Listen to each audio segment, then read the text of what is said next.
"We're terminating you effective immediately. Security will escort you out," he said without even looking up from his MacBook Pro. Still logged into his first Zoom call of the day, the CEO's son, day one in the big chair.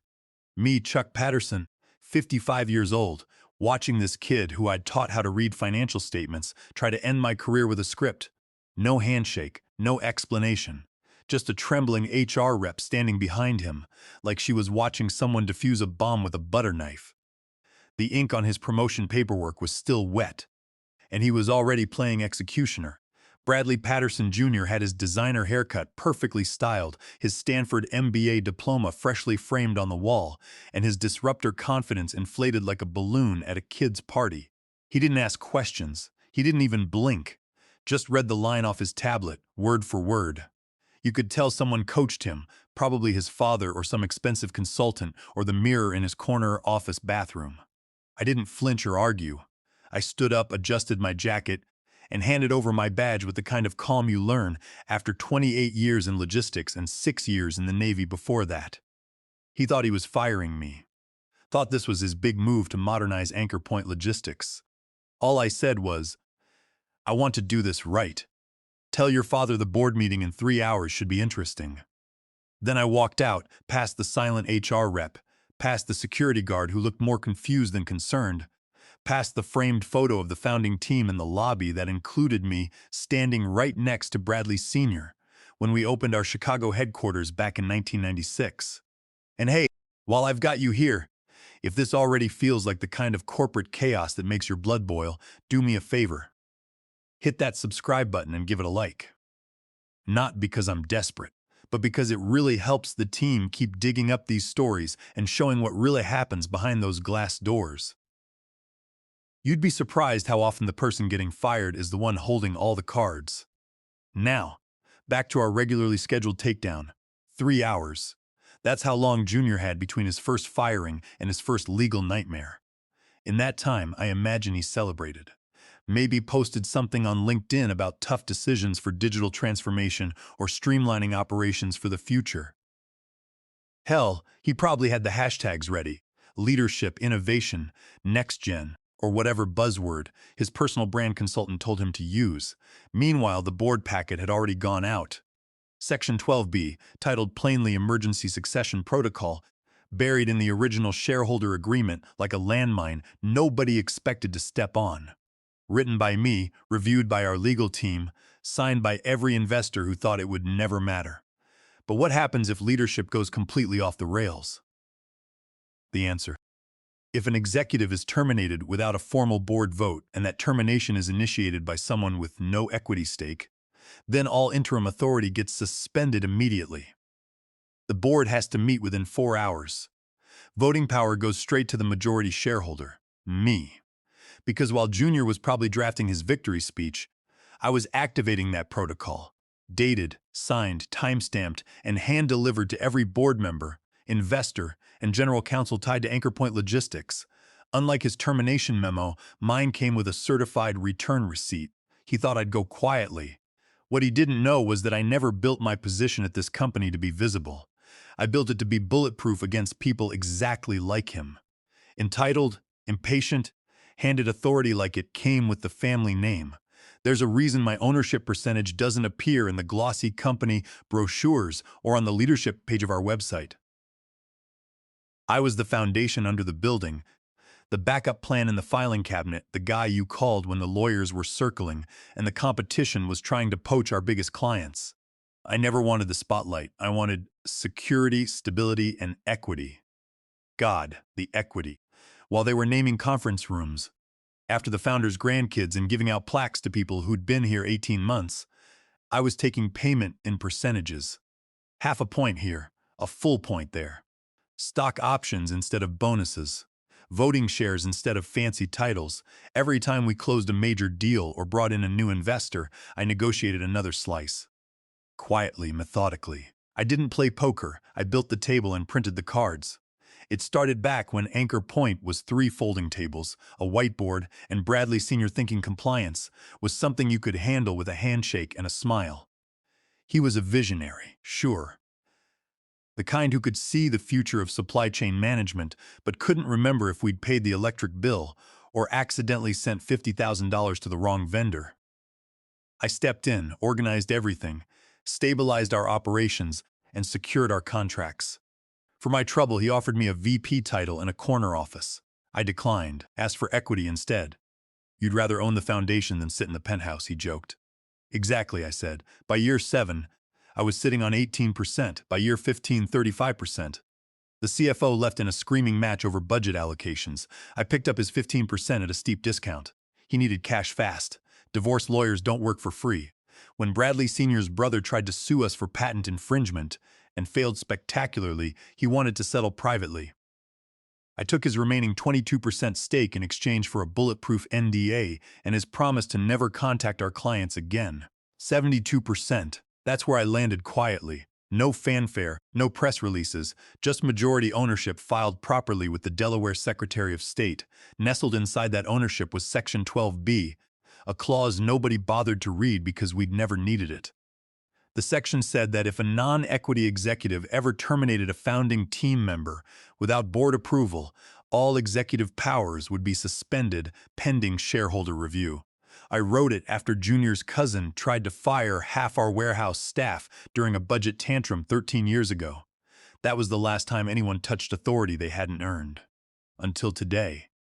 Because what Bradley Jr. didn't understand, what they don't teach you in business school, is that inheriting a title doesn't mean inheriting control. Control isn't gifted.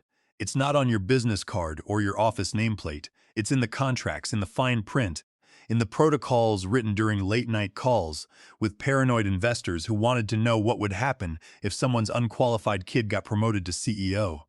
Turns out it activates exactly like this. One arrogant termination, no board vote, no cause, no process. Just a 29-year-old with fresh veneers and a new email signature strutting into my office like he was directing a corporate takeover movie. He had no clue that by reading that script, he'd triggered a legal trapdoor that had been waiting 13 years for someone stupid enough to step on it. Now Section 12B was live. I didn't just send the activation notice. I sent a complete legal package. Shareholder statements, equity breakdown, archived email approvals, timestamp documentation, notarized copies, even included his termination memo with its grammatical errors and HR signature. They'd be talking about that one for years. Because while he was figuring out how to access the executive parking garage and get his security clearance upgraded, the board was reading a memo titled Immediate Suspension of Executive Authority, Section 12B Protocol. He was about to learn what real authority looked like, and Bradley Sr. had no idea his legacy heir had just stepped on a landmine with the family name engraved on the trigger. But that call was coming, and nobody would be laughing. Somewhere on the 12th floor, in a glass-walled office he hadn't earned and didn't understand, Bradley Patterson Jr. was probably celebrating. The kind of celebration you have when you think you just solved your biggest problem instead of creating your worst nightmare. First day, first major decision, he probably texted someone. Time to modernize this place. He kicked back in the leather chair, opened his laptop, and started drafting a company-wide email about exciting changes and strategic restructuring. Something about embracing digital transformation and eliminating outdated thinking. He paused halfway through typing. Leadership requires making tough calls for long-term vision. Completely unaware, he was about to lose both leadership and vision. Meanwhile, downstairs in legal, the board members were opening a very different kind of package. One sealed in a priority mail envelope, stamped confidential, Section 12B activation. The courier had arrived 25 minutes earlier, handed the packets to executive assistants like they were subpoenas, and left without conversation. Inside that packet was a 2-inch thick stack of legal documentation. Cover page, Section 12B activation, shareholder transition proposal. Subheading, Request for emergency board meeting under Bylaw 8.4. Attached was the signed trigger letter, dated that morning, timestamped at 6:47 a.m., hours before I was terminated. Following it, complete equity breakdown showing every share I'd acquired over 28 years, every transaction, every board-approved agreement. A full portfolio ledger with notarizations and verified state filings. The reaction wasn't instant. It was worse. It was slow, that creeping realization when you understand you're not just in trouble, you're in litigation territory. And you didn't even see it coming. By the time Bradley Sr.'s general counsel skimmed the clause and hit the key phrase suspension of executive authority upon unilateral termination by non-equity appointee, he actually said out loud, "Oh no." Then again, quieter, "Oh no." The packet also included a meeting mandate. The board was legally required to convene within 4 hours. That timer had already started ticking. I made sure of that. I didn't need to be in the building. The law was there. The contracts were there. The documentation was airtight. By the time Junior's celebratory Instagram story hit champagne on deck, first move made with a boomerang of clinking glasses, his name was already flagged by corporate filing systems as the sole initiator of a termination he had no authority to make.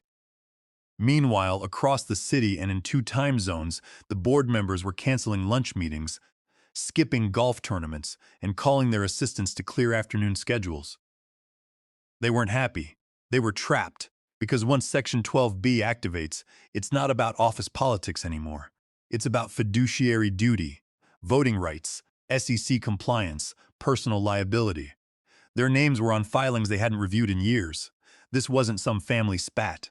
This was a legally binding reversion of corporate control, and there in black and white was the number they hadn't thought about in years. 72% majority shareholder voting control. Emergency recall of all executive appointments made in the previous 48 hours. Immediate suspension of non-board sanctioned authority. My authority reinstated the moment his was voided. The best part? The clause wasn't just enforceable, it was irreversible once filed. That detail had been added during an investor scare 8 years ago. They wanted assurance that if someone went rogue, they couldn't undo the emergency meeting with a panicked apology and a retracted memo. There was no take-back button. So while he strutted through headquarters with his corporate transformation checklist, trying to figure out how to access the financial dashboards, boardroom chairs were already being arranged. Bradley Sr. hadn't arrived yet, but his phone had buzzed 6 times in the last hour. The first 5 calls he ignored. Golf was sacred time at the Meadowbrook Country Club. But the 6th ring was persistent, sharp, from his general counsel's direct line. He answered with his usual grunt, cigar still clenched between his teeth. "This better be urgent, Morrison." What followed wasn't urgent. It was catastrophic. "I need you at headquarters immediately," the voice said, strained and professional. "Your son signed something this morning. We have a situation." "What kind of situation?" Bradley Sr. asked, already walking toward the clubhouse. "The kind that requires emergency legal counsel and a board meeting in 2 hours. Click. He didn't finish his round. Didn't say goodbye to his playing partners. Just threw his clubs in the cart and made it back to downtown Chicago in record time. Still wearing his golf cleats and polo shirt. When he arrived, legal was waiting in the lobby. So was our CFO, 2 board members, and a conference room where nobody was making small talk anymore. The general counsel didn't waste time with pleasantries. Just opened his briefcase, pulled out a copy of the packet, and read in a flat, professional tone. Per Section 12B of the amended shareholder agreement, any executive termination carried out by a non-equity appointee without prior board vote shall result in immediate revocation of all interim leadership authority and automatic reversion of executive control to the majority shareholder pending emergency review. Bradley Sr. went completely still. He stared like the words were in a foreign language. Then his face went pale, and he asked the question everyone was dreading. Who authorized the termination of Chuck Patterson? Nobody answered. The room felt like a morgue. He asked again, louder this time, more desperate. Who the hell signed off on firing Chuck Patterson? The CFO cleared his throat, eyes darting to the HR director who looked like she might throw up on her tablet. Finally, the general counsel responded, flat and unforgiving, "Your son, alone." Without board consultation or shareholder approval, the silence in that room was surgical. Bradley Sr. blinked once, slowly, then again, the color draining from his face like someone had unplugged a vital machine. He doesn't have sign-off authority for terminations," he said as if saying it could somehow rewind the clock. "No," the attorney confirmed, adjusting his glasses. "He doesn't. He was appointed CEO by board resolution, but he holds 0 equity. His authority is entirely derivative, which means under Section 12B, his unilateral termination of a founding team member is invalid and triggers immediate succession protocol.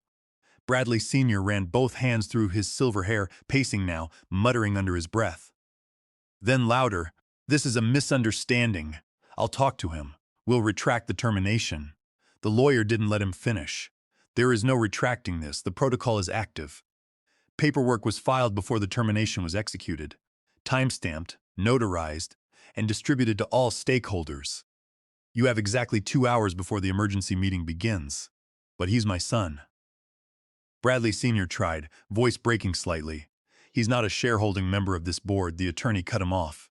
"And right now, he's sitting in the executive suite planning a company restructure. He has no legal authority to implement." Bradley Sr. sat down hard, like the chair had been pulled out from under him. His hands were shaking. No longer the confident founder of a $450 million logistics empire, just an aging businessman who realized he'd handed live ammunition to someone who thought the safety was decorative. "What happens now?" he asked, voice barely audible. The general counsel closed his briefcase. "You sit in that conference room. You listen. You do not interrupt. And when Chuck Patterson walks in, because he will walk in, you remember that he controls 72% of this company and has every legal right to restructure leadership as he sees fit. God help us all," Bradley Sr. said, mostly to himself.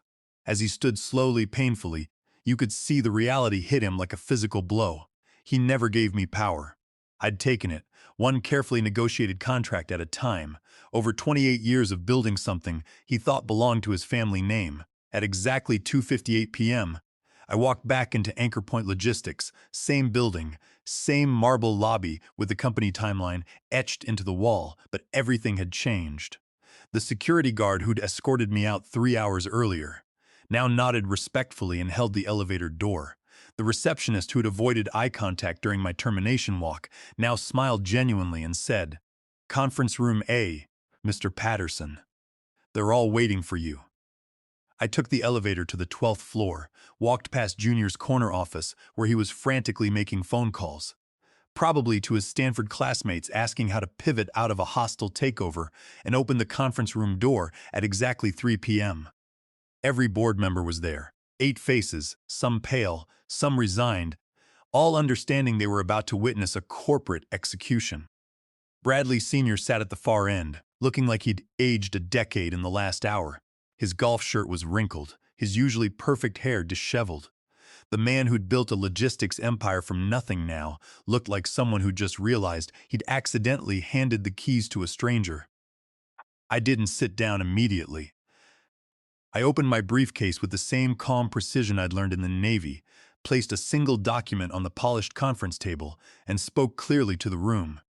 "As majority shareholder of Anchor Point Logistics, I formally request a binding vote to rescind all executive appointments made in the previous 48 hours, pending comprehensive shareholder review." The words hit the room like a gavel. No one moved at first. Just silence, the kind you get when everyone knows they're watching history unfold. The board chair, Harold Weinstein, cleared his throat and adjusted his glasses. "Motion received and logged. Emergency session is now in order under Section 12B protocols." I finally sat down, not in a guest chair, not in some corner spot, but in my chair. The one at the head of the table that I'd earned through 28 years of keeping this company profitable while others played with org charts and mission statements. The nameplate in front of me read Charles Patterson, majority shareholder. Someone had prepared that fast. Bradley Jr. burst through the door exactly 5 minutes later, face flushed red, still holding his iPhone like it was a lifeline. "What's going on? Why wasn't I informed about this meeting? I'm the CEO."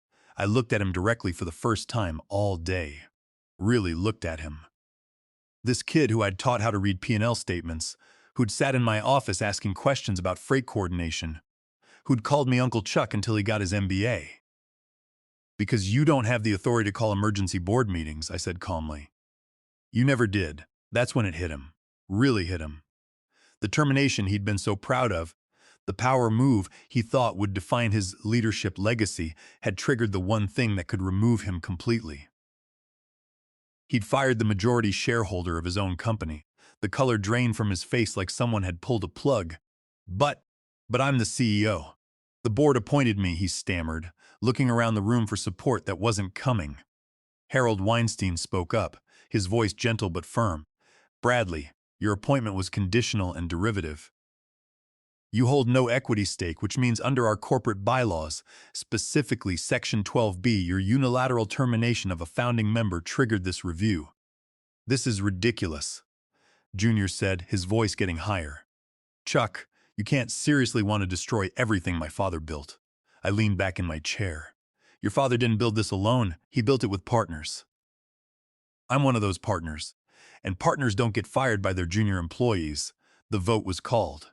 Harold asked for all in favor of rescinding Bradley Patterson Jr.'s executive appointment. One by one, hands went up around the table. The CFO, the head of operations, the lead investor representative. Even Bradley Sr., after a long pause that seemed to last forever, slowly raised his hand. Unanimous. Junior looked like someone had slapped him. Dad? Bradley Sr. couldn't meet his son's eyes. I'm sorry, son, but this is bigger than family. This is about the company surviving. The motion passes, Harold announced.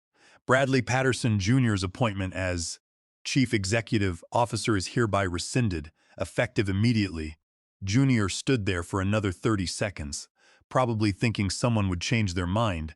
Someone would stand up for nepotism over competence. When nobody moved, he finally turned and walked toward the door. At the threshold, he stopped and looked back at me.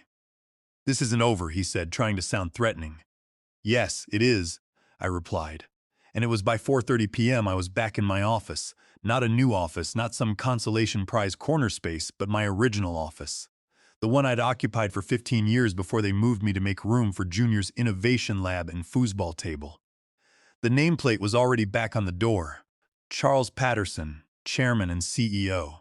Junior was escorted out the same way I had been earlier, except his exit was permanent. No 3-hour turnaround, no secret protocols to activate. Just security walking him to his BMW, which he'd parked in the founder's reserved spot that morning. The irony wasn't lost on anyone. Brad Snally Sr. stayed on as president, reporting to me now instead of the other way around. He understood the new structure. I'd saved his company from his son's inexperience, and we both knew it. During our private conversation afterward, he actually thanked me. I let family cloud my business judgment, he admitted. Junior wasn't ready. Maybe he never would have been. The next morning, there was no dramatic announcement, no company-wide email about regime change, no speeches about new leadership. Just business as usual, except now the person running Anchor Point Logistics was the person who'd actually been running it all along. I just made it official. Our drivers kept their routes.